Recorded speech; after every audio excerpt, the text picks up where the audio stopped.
keeps me moving in the right direction.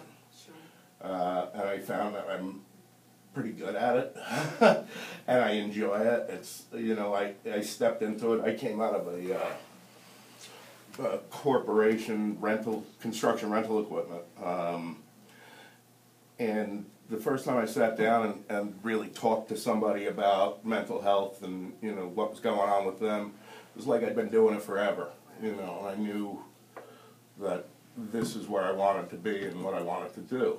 So at that point I decided I took some training. I did peer advocacy training. Okay, where did you do that? In Nyack, through NIRAC, and I interned at Rockland Psych and actually worked over there for a month.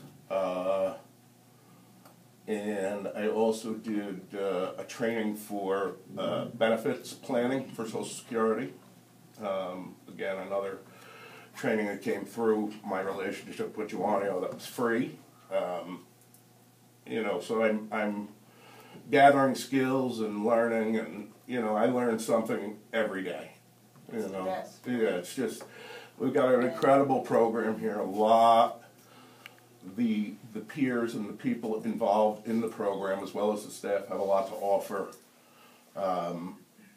You know, we kind of lean on each other. It's like a family. Yeah, sounds like you've really made friends. Absolutely, absolutely, yeah. You know, just wonderful, wonderful program. The pros program, being that we have, you know, we control our destiny with it. We meet with staff, discuss if there's issues, anything negative, positive, ideas we have for groups, just anything really. We meet with them once a month. We have morning meetings every morning. If peers have issues that they're not up to talking about, they can come see us, and we can be the go-betweens between staff and the other people in the program. It really, pros, just us running it, you know, is so important. Yeah, it's empowering. Yeah, right? Self-esteem, just, it makes you feel like you're, you know, people want to see you succeed, you know, and it's incredible. Scott, can I add something? I'm Sure. just so proud. I was going to let Jim go after anyway. So. Yeah. When Scott spoke about the advisory committee being very involved in developing the program and guiding the program, we're in the process now, as you know, in the pros model.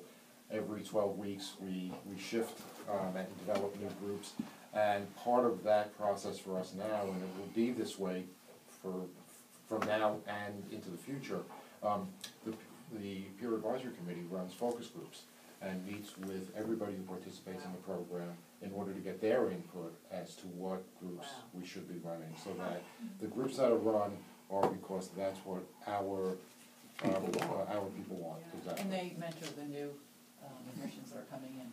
Right. So they're the mentors. Oh, that's great. Part of the mentors, there's some others. So, but there's two of them. Yeah. So it sounds like this may be the business that you want to stay in some way. Absolutely. This is what I want to do. I want to be involved in this. And, you know, I really just, if I can help one person, it's wonderful. But if I can get a dialogue started and maybe educate some people on the outside, that's the ultimate. That's great. It's come a long way. Jim has been our core person on the advisory committee in developing a community education piece in response to Sandy Hook and some of the dialogue that's developed from that, and the hope that that can be a springboard for constructive discussion. Yes. And you may want to talk a little bit about that, Jim. Yes, it's real. I've taken it personally. I'm trying to reel myself in a little bit because it is. I've lived it because I was an electrician for over 20 years, And through that time, you build bonds with employers and become friends, and I can't count the many times that I've entrusted them with the knowledge that I have bipolar disorder, and almost every single time I did that, they came up with an excuse to let me go or fire me because of the stigma involved with bipolar disorder, and the stigma that I may do something erratic or to either a client or maybe even at the job site, so I've been dealing with this for a very long time, and the stigma has, we've been trying a long time to destigmatize this with mental illness, and these recent violent acts, whether in the movie theater or the schools or Sandy Hook, which was horrible.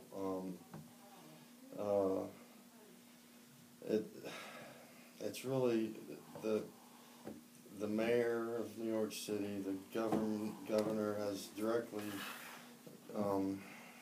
made statements that directly correlate gun or not necessarily, just violence in general and the mental health community. And I think it's very unfair. They don't have their facts straight, and it's what basically when they say something, it immediately goes to the news, goes in in print. Everyone hears it, and because of their stature, people take it as fact, and we don't have that voice, and we want to reach out, we want to have our own voice, and we want to try to, as small as it may be, at least get out there, at least in our our area. Sure. Maybe send it to Albany, and maybe it can go even further than that, and just show that it's not just you can't just point a finger just because it sounds good at the time. I mean, I can steal this from Joe, but the majority of violent acts are against the mentally ill, versus us being the perpetrators of violence. We're very we're usually Well, when something happens, right? People want simple answers to complex problems. yes, And so that's yes. part of what you're seeing. The good news, I think, is that as compared to had this happened a few years ago, or even when there was a very bad incident in New York State, Right. someone was pushed in front of the subway, Yes, there was a yes. tremendous reaction. I think the reaction has been a bit more tempered, actually. And I think, I spend a lot of time in Washington, D.C. I live there Right. part of the time. And I think the president has gone out of his way, and his administration, to try to set a tone that they are not synonymous at all. Right. And what you're going to see is they're going to be rolling out some national dialogues in local cities, in 10 communities across the country, getting a cross-section of all the people that live in that city or community to talk about mental illness, and to try to get consensus on what people know and don't know and should know. So I think there is, along with the bad stuff, because there's bad stuff, people are coming up with some wild ideas, right, that are not helpful. There's also, I think, enough of a desire to do helpful things that you should have some optimism about this. And you're making a contribution to that dialogue, that positive dialogue is a very good thing. Well, I totally agree, and with the State of the Union speech, I think the fact that he didn't mention the mental illness and gun violence was a big step. He mentioned Chicago, yes, where that girl got shot because of gangs, Right. which is where real violence that happens. I was pleasantly surprised, and I was fully expecting the opposite. And that was a step in the right direction. Thank goodness he didn't say something like that. And I do think that along with this piece, we do need to work on the those who are falling through the cracks in the system and try to figure something out to catch those people before they do fall through the cracks and work on how we can maybe catch those individuals and get the help they needed. Yeah. And this is, and I also want to, say also the way Scott said, I've been through a tremendous amount of programs throughout the 20 years, and by far this PROS program is the most incredible program I've ever been in. I came here in serious crisis 5 months ago, and I immediately was embraced by the staff, the everyone here. They knew my name immediately. They came to me when they knew I was having a bad day. They, have been hands-on. I mean, from Sharon to down to every single one of these people are utmost professional. They care. I feel loved here. They have so many resources. I was actually through a bunch of traumatic events. I became homeless and after which is ridiculous. But I had a heart condition. I lost my family and went inpatient for a month. And while I was inpatient, all my things were thrown to the curb by my landlord. So I was homeless while I was inpatient. I was thrown into a group home and sent here for a 5-day-a-week program.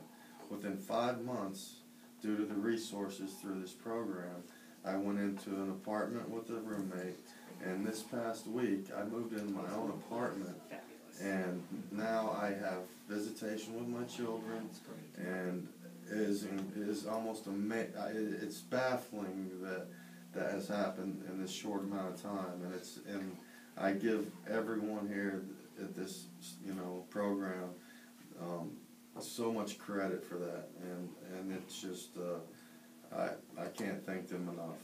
And this program needs to be funded and continually funded, and it needs to stay. I'm telling you, it's just second to none, and that's about all I can say. Let's not forget how hard you work to do this. Exactly. This is all about you. You were a big You're part our of that. boss. Yeah, well. Every day is a gift. Yeah. And I think that this is such an eloquent testament to the point that Jill was making before about the fact that what's the measure of quality in a program, and what impact does a program make? And the kinds of things that Jim is talking about don't necessarily show up on the quality measures that are imposed on us. It's very hard to measure. It's very hard. I totally agree with you. And You're also- you're also talking about the difference between when you say Congress and the discussion of gun violence as what they see as a quick fix as opposed to the right fix. Right. And the right fix is not an overnight event. It is a process that requires continued support. And I think that's really where we're at, and that is providing this ongoing support once the crisis has passed. Absolutely. You're both very courageous. I appreciate so much your willingness to share your stories with me.